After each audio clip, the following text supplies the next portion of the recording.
Hello everyone, welcome to competition career point.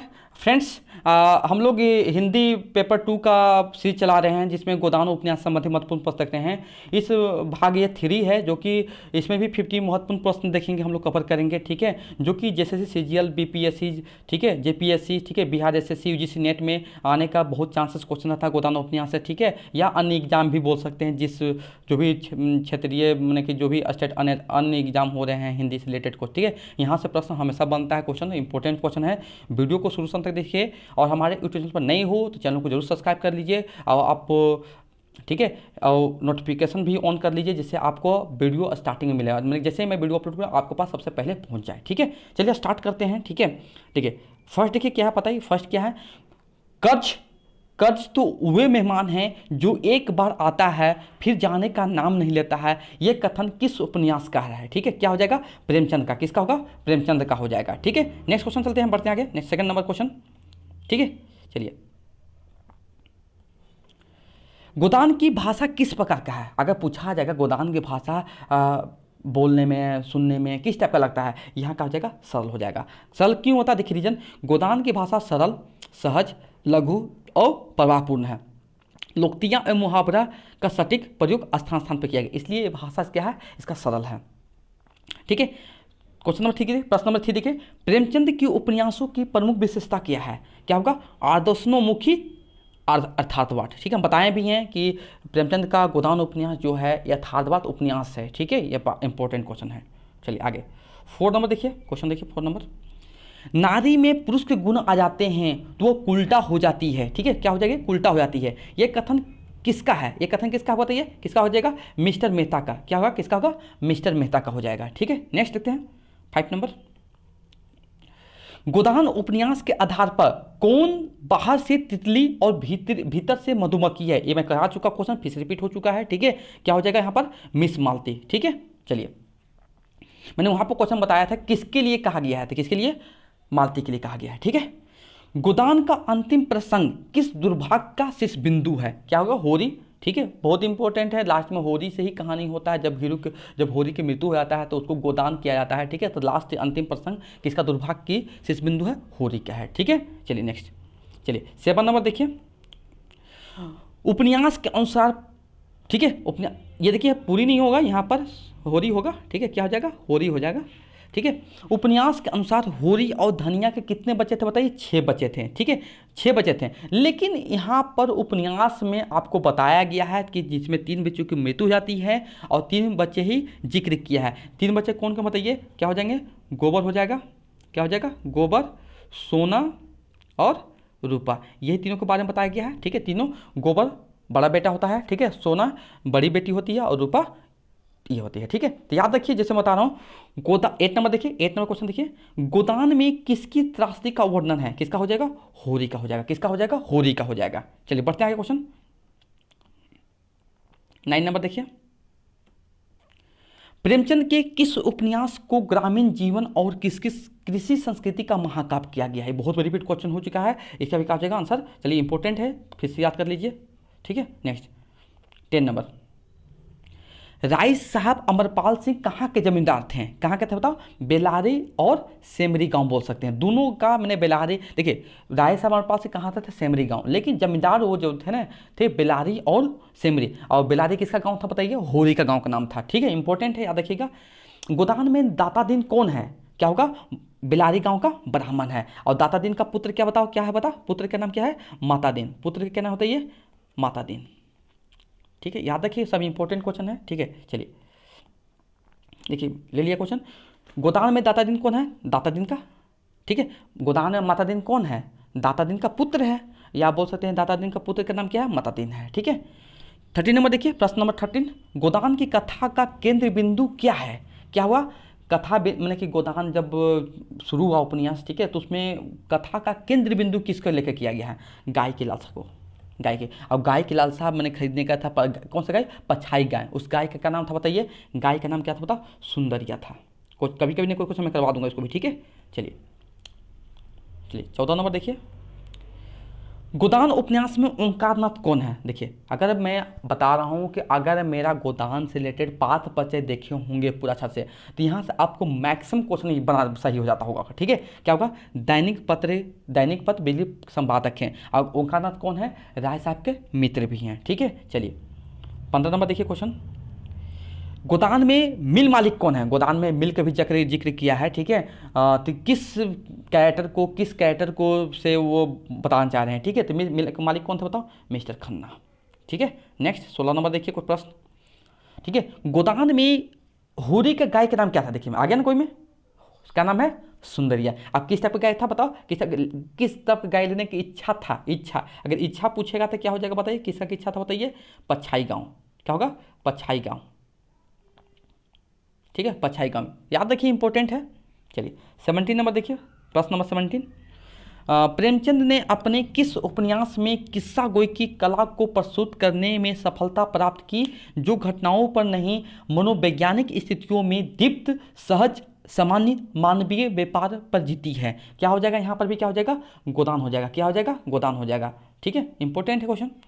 देखिए, गोदान कितने समय बाद गोबर कितने समय 18 नंबर क्वेश्चन देखिए, गोबर कितने समय साल बाद आया था? देखिए मैं क्वेश्चन में रिपीट किया हूँ, 1 साल बाद। ठीक है, कब छोड़ के गया था? 1 साल पहले गया था। क्यों छोड़ा था? जब वह झुनिया से मैंने कि शादी नहीं, अब भगा कर लाता है घर में रखने जाता है, तो उसी समय उसको झुनिया को घर में भेज देता है। ठीक है, अपने पापा मम्मी के यहाँ मैंने कि माता पिता को भेज देता है। और उसी रात में 9-10 बजे के बाद था। ठीक है, उसी रात में वो क्या कहता है? लखनऊ शहर भाग जाता है। ठीक है, और 1 साल कमा हुआ के 200 रुपया लाता है। ठीक है, और उसके बाद वो मैंने बहुत कम रहता है, बेलारी गांव में बहुत कम आता है। फिर वो अपनी पत्नी झुनिया को लेकर शहर चला जाता है। ठीक है, झुनिया। चलिए आगे बढ़ते हैं, 19 नंबर देखिए। मैं प्राणियों के विकास में इस तरह के पथ को पुरुषों के पथ से सिर्फ समझता हूं। यह कथन गोदान उपन्यास में किसका है बताइए? मिस्टर मेहता का होगा। ठीक है, 20 नंबर देखिए। ठीक है, मालती की सबसे छोटी बहन का नाम क्या था? वर्दा। ये भी इंपॉर्टेंट क्वेश्चन याद रखिएगा। ठीक है, चलिए गोदान में दर्शन शास्त्र के प्रधानाध्यापक का नाम क्या है? ये भी बता चुका हूं, प्रोफेसर बी मेहता। क्या हो जाएगा? Professor B Mehta. देखिए, बेलारी गांव का सबसे बड़ा महाजन कौन था? झिंगुरी सिंह था। इसी के यहाँ अपना होरी जो किसान वर्ग का प्रतिनिधि पात्र है, वो भी अपना जो घर जो था वो इसी के यहाँ गिरवी रखा था, झिंगुरी सिंह। ठीक है, झिंगुरी सिंह की कितनी पत्नियां थी? 2 बीबियां रखता था। कितना पता? 2 बीबियां रखता था, 2 पत्नी रखता था। ठीक है, नेक्स्ट देखिए 24 नंबर देखिए। गोदान उपन्यास में पटेश्वरी कौन था? क्या था? पटेश्वरी कौन था बताइए? पटेश्वरी आया है, एक जिक्र हुआ है। ठीक है, वहाँ पे गांव का पटवारी है, गांव का पटवारी। ठीक है, चलिए 25 नंबर प्रश्न देखिए। धनुष यज्ञ में राजा जनक के मालिक का अभिनय कौन कर रहा है? ठीक है, कौन कर रहा है? देखिए यहाँ पर कौन होगा? होरी कर रहा है। ठीक है, कौन कर रहा है? होरी। चलिए 26 नंबर देखिए।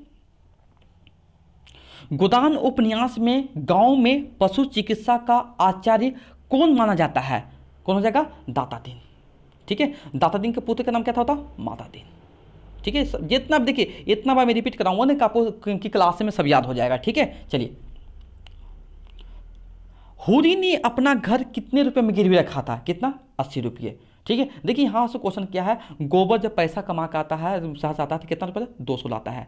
रूपक खादी कितना का था बताओ? 200 रुपया। अब अपने घर कितना लिखा था? 80 रुपया। गाय का भी कितना था? 80 रुपया। देखिए ये सब क्वेश्चन इंपॉर्टेंट है, सब याद हो जाएगा एक ही बार में। ठीक है, देखिए गोबर किस शहर में रह रहा था बताइए? लखनऊ। बता चुके हैं, ये कहाँ बता? लखनऊ क्या है? उत्तर प्रदेश की राजधानी है। क्या है? उत्तर प्रदेश का अभी फिलहाल प्रेजेंट में उत्तर प्रदेश की क्या है? राजधानी है। ठीक है, गोबर के बड़े लड़के का नाम, जब गोबर झुनिया से शादी हो जाता है, ठीक है, तो गोबर का लड़का होता था, उसका नाम क्या होता था? चुन्नू। ठीक है, चुन्नू। ठीक है, मिर्जा खुर्शीद ने गोबर को कितने रुपये की नौकरी दी थी? ये 15 रुपये महीने रुपया दिया था। ठीक है, चलिए नेक्स्ट। ठीक है, चलिए सोना जो कि होरी की बड़ी बेटी थी, ठीक है, तो उसका पति का नाम क्या है? सोना जो हीरा और धन्या दोनों की बेटी थी, तो उसका पति का नाम क्या था? मथुरा। ठीक है, और सोना कितना उम्र की थी बताओ? कितना उम्र की बताया गया है क्वेश्चन में बताइए? 12 वर्ष बताया गया है। ठीक है, चलिए 32 नंबर प्रश्न देखिए। मिस्टर मेहता की महीने भर की कमाई लगभग कितनी थी? कितने? लगभग 1,000 रुपये। कितना होगा? लगभग 1,000 रुपया था। ठीक है। 33वां प्रश्न देखिए, उपन्यास में किसके विषय में कहा गया है वे परीक्षक से पक्षपाती हो गए हैं? ठीक है, ठीक है, मिस्टर मेहता के विषय में। ठीक है, ठीक है। 34वां प्रश्न देखिए, वह उन औरतों में ना थी जो नेकी करके दरिया में डाल दिया गया है। यह कथन किसके लिए कहा गया है? नोहरी के लिए। ठीक है, इंपॉर्टेंट है, जितना भी प्रश्न बनता है सब क्वेश्चन का निचोड़ है। मैं बार बार बोल रहा हूँ, आप लोग वीडियो को शुरू से देखिए और नोट्स बनाने की कोशिश कीजिए, कॉपी में लिखने के, आपको एग्जाम में बहुत हेल्पफुल होगा। चलिए नेक्स्ट 35 नंबर देखिए, गोदान उपन्यास में नोहरी कौन है? भोला के पत्नी। ठीक है, लेकिन इसको बाद में भोला को भी छोड़ के चल जाती है और कहाँ रहने लगती है? नोखे राम के यहाँ रहने लगती है। ठीक है, चलिए आगे बढ़ते हैं। 36 नंबर, ईंट का जवाब चाहे पत्थर हो लेकिन सलाम का जवाब तो गाली नहीं है। यह कथन किसका है बताओ? धनिया का है। किसका है बताओ? धनिया का है। ठीक है, चलिए ये 37 नंबर देखिए, सोना का विवाह किस गांव में हुआ था? देखिए, सोना का विवाह किस गांव में होना तय हुआ था? क्या हुआ था? सोनारी गांव। क्या हो जाएगा आपके? इसका सोना के पति का नाम क्या था बताओ? सोना का पति का नाम क्या था बताइए? मथुरा। ठीक है, क्या हो जाएगा? सोना के गांव का क्या नाम था बताइए? मथुरा हो जाएगा। क्या हो जाएगा? ठीक है, माफ़ी चाहता हूँ, कुछ हो गया था। ठीक है, चलिए नेक्स्ट बढ़ते हैं। 38 नंबर, मिस मालती के ऑक्सफोर्ड पढ़ाई के समय फिलोसफी के प्रोफेसर कौन थे बताओ? Mister husband. ठीक है, इंपॉर्टेंट है, याद रखिए, जितना भी क्वेश्चन बन रहा है सब इंपॉर्टेंट है। ठीक है, 39 नंबर देखिए, मिस्टर खन्ना की पत्नी का नाम, ठीक है, उपन्यास गोदान के प्रारंभ में क्या बताया गया? बताया है गोविंदी, कामनी खन्ना, लेकिन एक्चुअल में क्या हुआ उसका? गोविंदी। ठीक है, कामनी खन्ना बताया गया है, लेकिन आपको यहाँ पर गोविंदी भी याद रखना है, दोनों। ठीक है, दोनों याद रखना है। 40वां प्रश्न देखिए, मध्यम आंच में भोजन स्वादिष्ट पकता है, गुड़ से मारने वाला जहर से मारने वाला की अपेक्षा कहीं सफल हो सकता है। यह कथन किसका है बताइए? यह प्रोफेसर बी मेहता का है। अब प्रोफेसर बी मेहता क्या है? दर्शन शास्त्र पढ़ाते थे। ठीक है, चलिए 41वां प्रश्न देखिए, ठीक है, उपन्यास में देखिए, देखिए यहाँ पर उपन्यास में किसके बारे में कहा गया है? वह 9 युके रमणियों से पनाह मांगता है। कौन होगा? मिस्टर मेहता के बारे में। किसके बारे में? मिस्टर मेहता के बारे में। ठीक है, दाता दिन का पुत्र माता दिन किससे प्रेम करता था? सिलिया। सिलिया की जाति की थी बताओ? चमारिन जाति थी, चमार जाति की थी। ठीक है, चमार जाति की थी। ठीक है, अब जाति भेदभाव के कारण उसको दाता दिन उसको अपनाता नहीं है, लेकिन लास्ट में एकदम अंतिम में क्या होता है? दाता दिन के जो पुत्र माता दिन है वो लास्ट में सिलिया को स्वीकार कर अपने पत्नी के रूप में दर्जा दे देता है। ठीक है, याद रखिएगा। चलिए 43 नंबर देखिए, क्या है? किसने कहा है कि फिलोसोफर से शादी करने की प्रतिज्ञा की है? किसके बताओ? किसने कहा है बताओ? मिस मालती है। ठीक है, मिर्जा खुर्शेद। ठीक है, 44 नंबर देखिए, मिर्जा खुर्शेद का लखनऊ में क्या चीज़ का कारोबार था? मिर्जा जो खुर्शेद थे, ठीक है, किसा था? जूते की दुकान। ठीक है, नेक्स्ट 45 नंबर देखिए, ठीक है, रूपा की शादी के बाद होरी को ठीक है पंडित दादादीन ने कितने रुपए दिए थे? 200 रुपये। शादी जो रूपा का जब शादी मैंने कि बहुत ज़्यादा बड़े एज, जैसे होली के पापा के एज की उम्र के साथ शादी किया जाता है। ठीक है, तो वो पैसे लेके करता है, 200 रुपये देता है, उससे शादी होता है। ठीक है, नेक्स्ट देखिए, ठीक है, तो 46 नंबर देखिए, रूपा की शादी किसके साथ हो जाती है बताइए? राम सेवक। 46 नंबर देखिए, 46 नंबर, रूपा की शादी किसके साथ हो जाती है? राम सेवक महतो। ठीक है, कितना रुपये लेके बताओ? 200 रुपये देके, 200 रुपये देके। ठीक है, चलिए 47 नंबर प्रश्न देखिए, वह साहसी आदमी थे, संग्राम में आगे बढ़ने वाले, 2 बार जेल आए थे, किसी से डरना न जानते थे, खदर पहनते थे, फ्रांस की शराब पीते थे। ठीक है, अब ये किसके लिए कहा गया है बताइए? मिस्टर खन्ना के लिए किया गया है। ठीक है, 48 नंबर देखिए, राय साहब का चुनाव में विद्रोही कौन था? राजा सूर्यप्रताप सिंह। ठीक है, अब देखिए यहाँ पर 49 नंबर देखिए, रुद्रपाल सिंह सरोज से विवाह करके कहाँ चला गया था बताइए? इंग्लैंड। सॉरी, माफ़ी चाहता हूँ, आपको मैं बताया था कि रुद्रपाल जो था मैंने कि राय साहब के बेटे थे रुद्रपाल सिंह। ठीक है, वह मैंने कि सरोज शादी करते हैं, नहीं सूर्य प्रताप से नहीं करते हैं। ठीक है, सूर्य साहब के बेटे से नहीं करते हैं, माफ़ी चाहता हूँ, सॉरी। ठीक है, चलिए 50 नंबर देखिए क्या है कि राजा सूर्य प्रताप सिंह की पुत्री की शादी किससे तय होती है, ठीक है। क्या हो जाएगा यहाँ पर, रुद्रपाल सिंह से, ठीक है, रुद्रपाल सिंह से। यहाँ देखिए क्या हो जाएगा, रुद्रपाल, ठीक है। चलिए ठीक है, अब देख लीजिए, मिला लीजिएगा, कहीं पर मैं लिखा हूँ, ठीक है, मैं अच्छा से मतलब एक्सप्लेन किया हूँ, ठीक है। चलिए आपको ये भाग 3 यहीं पर ख़त्म होता है। इससे पहले मैं जितना भी वीडियो अपलोड किया हूँ, ठीक है, सब वीडियो देखिए, पाठ परिचय देखिए, सब आपको बहुत इंपॉर्टेंट मिलेगा, ठीक है। अगर अपना अपना अगर वीडियो कैसा लगा बताइएगा, फीडबैक जरूर दीजिएगा, ठीक है। और ठीक है, और नेक्स्ट वीडियो के लिए आपको वेट कीजिए, ठीक है। उसमें भी मैं कुछ और अभी 2-3 वीडियो भी और लाऊंगा, ठीक है। वेट कीजिए, आपको मिल जाएगा वो भी, ठीक है। सब जितना भी कलेक्शन है मैं सब कलेक्शन करके दे दूंगा, ठीक है। चलिए, थैंक्स फॉर वॉचिंग।